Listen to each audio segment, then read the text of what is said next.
right, now we're going to look at continuity.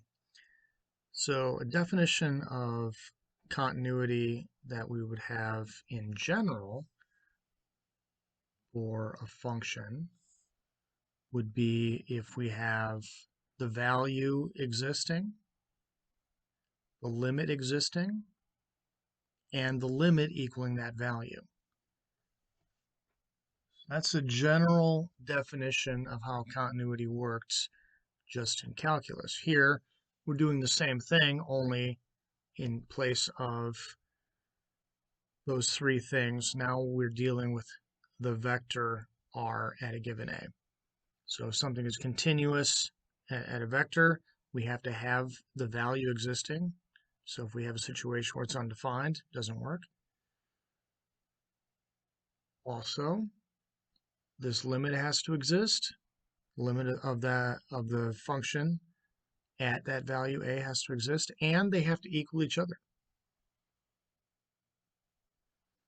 And that was for the I and j. For I, j, k, it works the same way.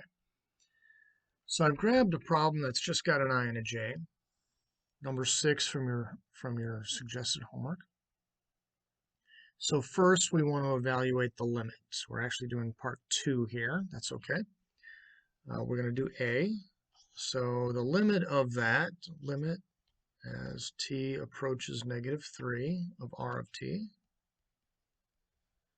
We're going to take the limit of each part of them separately. So we're looking at the limit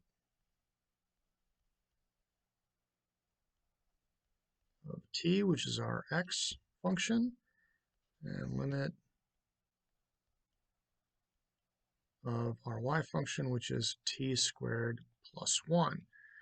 Now note, there's no problems in domain, and either of those are both polynomials. They're going to exist at everything, so we can just evaluate our functions at -3. So this is going to be just -3, and this is going to be -3 squared plus 1, which gives us -3 and 10. So that is the limit of our vector r of t as t approaches -3. So we have a limit.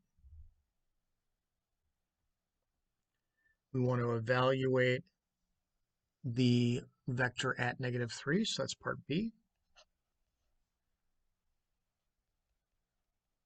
Well, here we're just substituting in each place, so it's just going to be -3, and this is -3 squared plus 1. If you note, this is exactly the same thing as we did taking the limit. So there you have it. And now note part C. They're asking, is it continuous at 3 or -3? It is continuous. So there's R